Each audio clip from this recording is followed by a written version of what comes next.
செட்டிநாட்டுல இங்க ஊர்ல ஒரு பெண்ணுக்கு இந்த மாதிரி திருமணம் தடைப்பட்டுக்கிட்டே போகும். அந்த பக்கம் சொல்லுவாங்க தோசின்னு சொல்லுவாங்க, தரித்திரம் பிடிச்சது அப்படின்னு. இத வந்து கவியரசு கண்ணதாசன் அவர்கள் இந்த சம்பவத்தை பார்த்து மனசுல ரொம்ப வருத்தப்பட்டிருக்காரு. அவர் எப்பவுமே ஒரு கிரியேட்டிவ் சைடு, அதனால அவர் வந்து ஆரம்பிப்பாரு, தன்னுடைய அண்ணன் ஏஎல்எஸ் அவர்கிட்ட வந்து கொடுத்துருவாரு. சகோதரன் என்றால் கூட அதற்கு என்னவோ அவர் செலவு பண்ண தொகை அதெல்லாம் கொடுத்து அக்ரிமெண்ட், பக்காவா அக்ரிமெண்ட் போட்டு என்கிட்ட நிர்மலா அவர்கள் பேசும் பொழுது சொல்லுவாங்க, எனக்காக கவிஞர் எழுதிய பிரத்யேக ஸ்பெஷல் பாடல். ஆனால்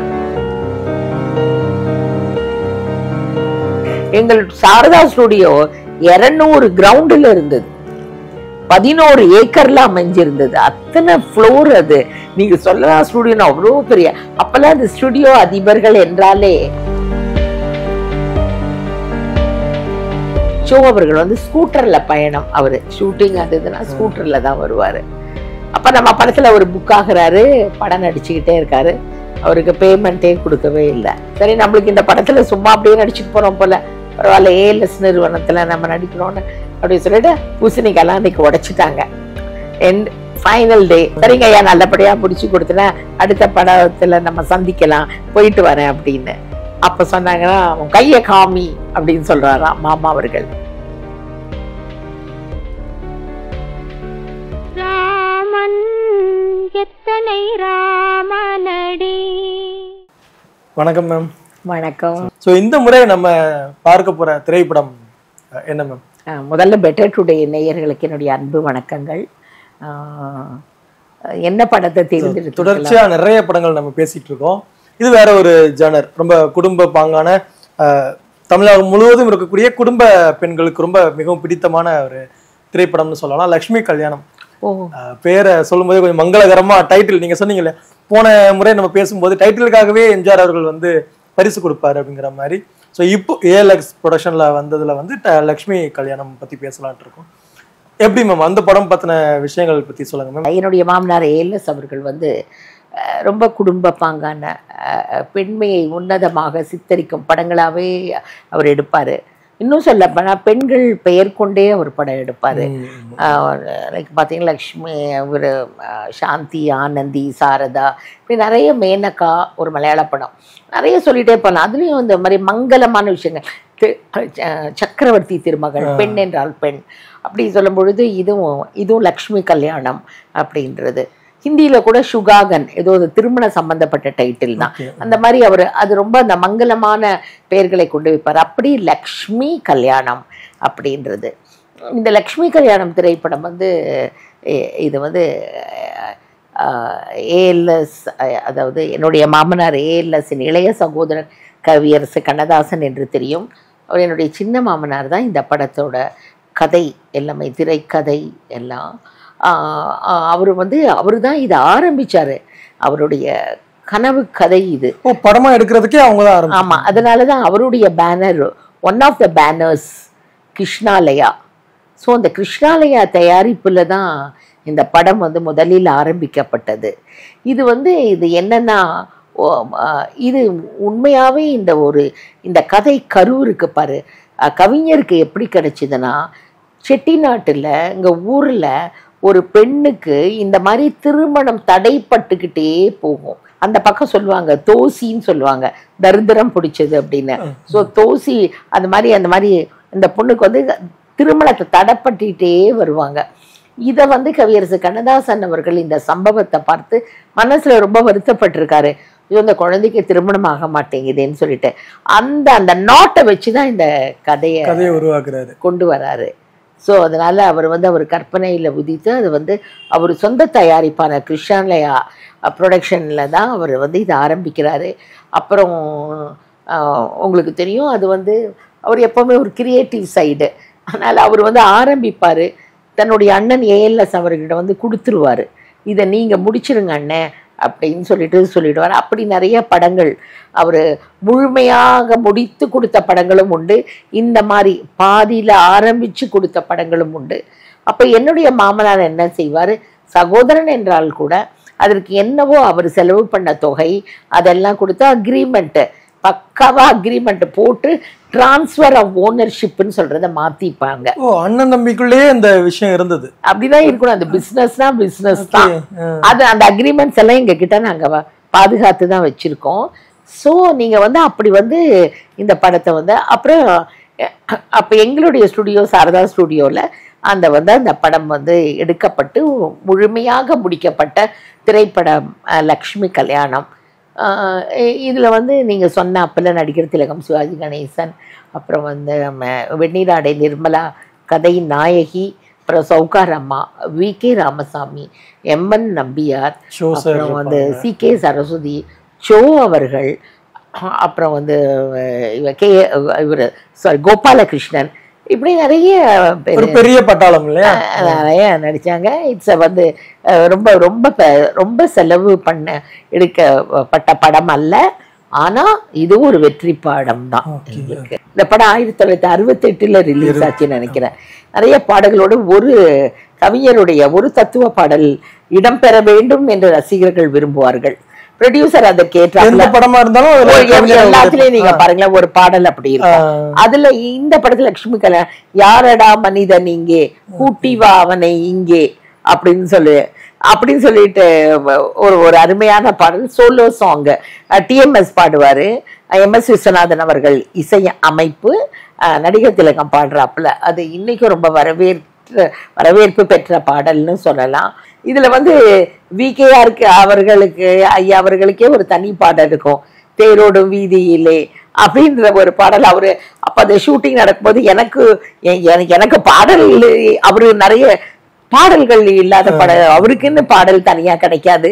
பட் அவர் ரொம்ப சந்தோஷப்பட்டாரு, எனக்குன்னு இங்க ஒரு பாட்டு கொடுத்துருக்காங்கன்னு சொல்லிட்டு அவருக்காக பிரத்யேகமாக நம்மளுடைய ஸ்டுடியோல அந்த தேரோடும் வீதியிலே அந்த படம் பாடல் காட்சி அவருக்காக எடுக்கப்பட்டது. நம்பியார் அவர்களுடைய செட்டப், ஐயா வில்லன் கேட்கவே வேணாம், இந்த சுருட்டு அப்படின்னு சொல்லிட்டு சுருட்டு இது வச்சுட்டு ரொம்ப நல்லா அப்படி ஒரு கதாபாத்திரம் அவருக்கு. வெண்ணிராடை நிர்மலா அவர்கள் நாயகி. அவங்க வந்து பெரிய ஸ்ரீராம பக்தை. இன்னைக்கும் அவங்க வந்து ஸ்ரீராம நவமி அன்று அவங்க வீட்டுல ரொம்ப விசேஷமாக ஸ்ரீராம நவமியை கொண்டாடுவார்கள். அதனாலதான் அந்த படத்திலே வந்து ஒரு பாட்டு வருமே, ராமன் எத்தனை ராமன் அடி அப்படின்ற ஒரு பாடல். அது வந்து இடம்பெற்ற பாடல். அவங்க அப்பவே தெரியும் எல்லாருக்கும் இவங்க ரொம்ப ஸ்ரீராம பக்தைன்னு. இப்போ ஷூட்டிங்கெல்லாம் ராமர் படம் அவங்க எடுத்துட்டு வருவாங்க, அவங்க மேக்கப் இதுல கிட்டில் இருக்கும். ஸோ அதனால எல்லாருக்குமே தெரியும்.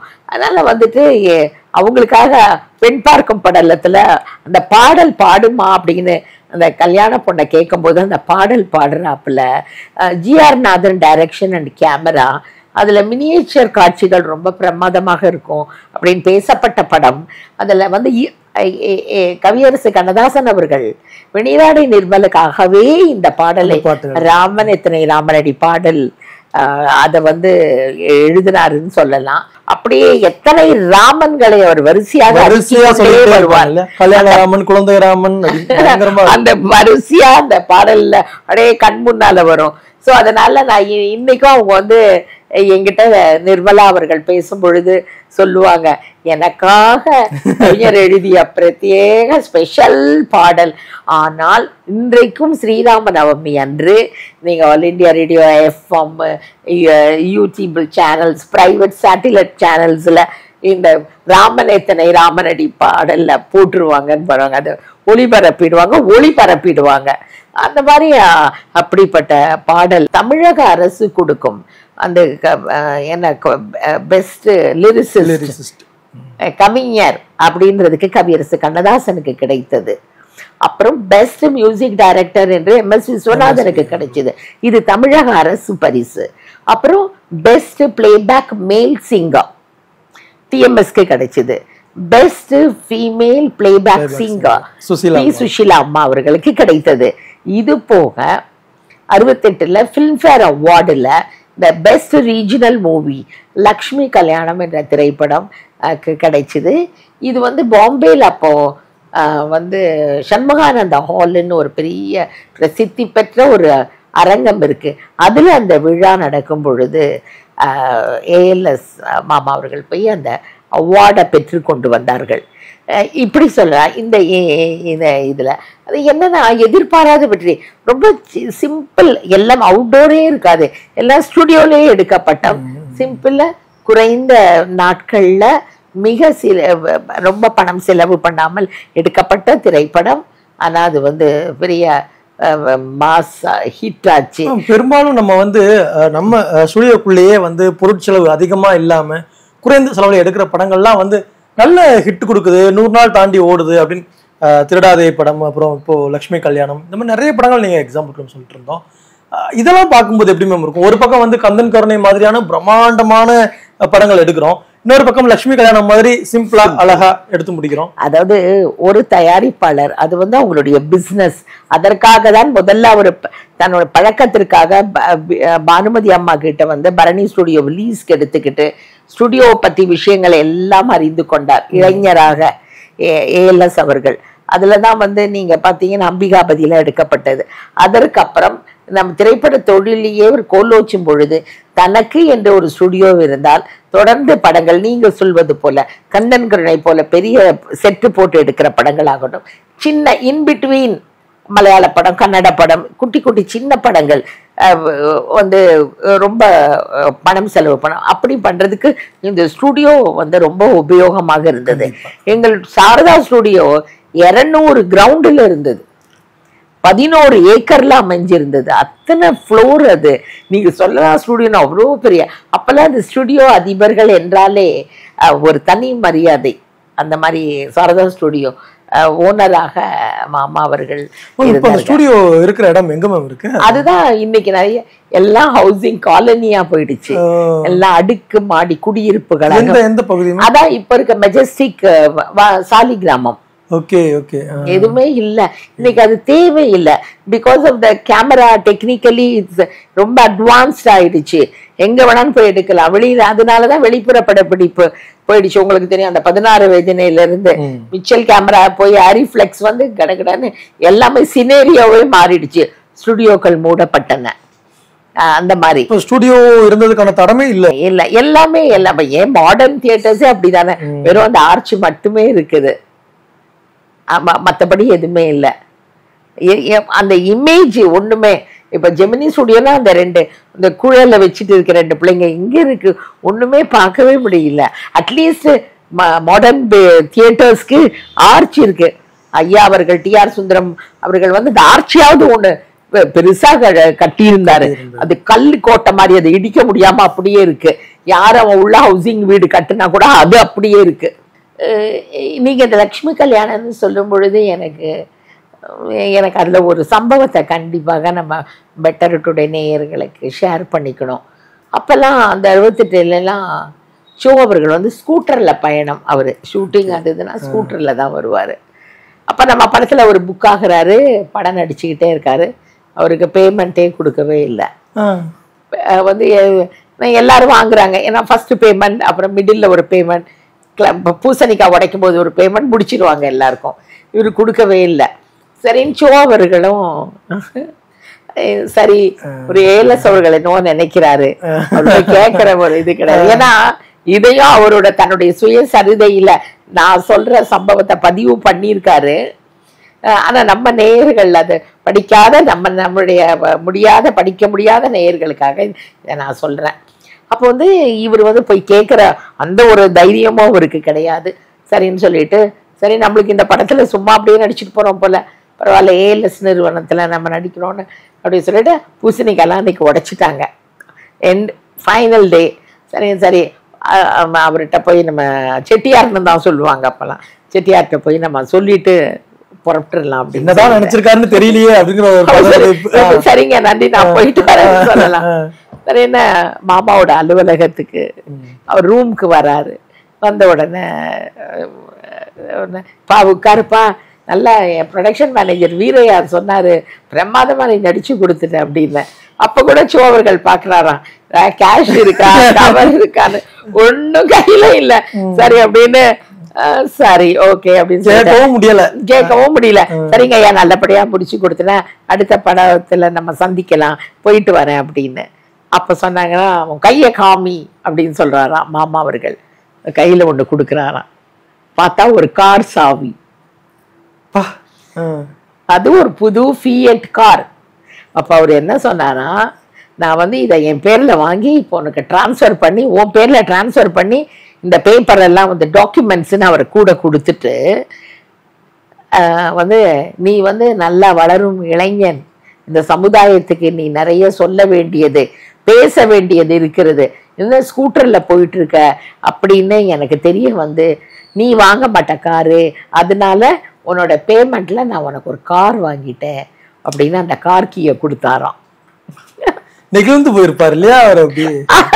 அதாவது அதனால ஒரு முறை சோவர்களை நான் அவரோட மந்தவெளி அலுவலகத்துல ஏதோ ஒரு விஷயம் சந்திக்கும் போது சொன்னார், எனக்கு தெரியும் மாமா, முதல்ல உங்க மாமா தான் எனக்கு கார் வாங்கி கொடுத்தாரு அப்படின்னு சொன்னேன், அதனால நான் அதை மறக்கவே மாட்டேன் அப்படின்னு சொல்லிட்டு. ரொம்ப அவரு நம்ம குடும்பத்து மேல ரொம்ப அவருக்கு மரியாதை. ஏஎல்எஸ் அவர்கள், ஏஎல்எஸ் மேல யாருதான்ப்பா மரியாதை வைக்கல, ஏன்னா அவர் அவ்வளவு கண்ணியமாக மரியாதையாக ரொம்ப அரவணைப்போடு நடந்து கொண்டவர்.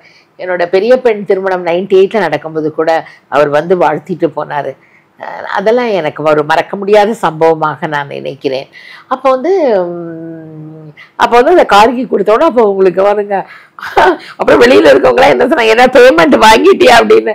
பொச்சோ அவர்கள் அந்த சாவி இதோ பார் புது கார் அப்படின்னு சொன்னாரு அப்படின்னு சொல்லிட்டு, என்னுடைய முதல் கார் ஏஎல்எஸ் அவர்கள் வாங்கி கொடுத்தது அப்படின்னு சொல்லிட்டு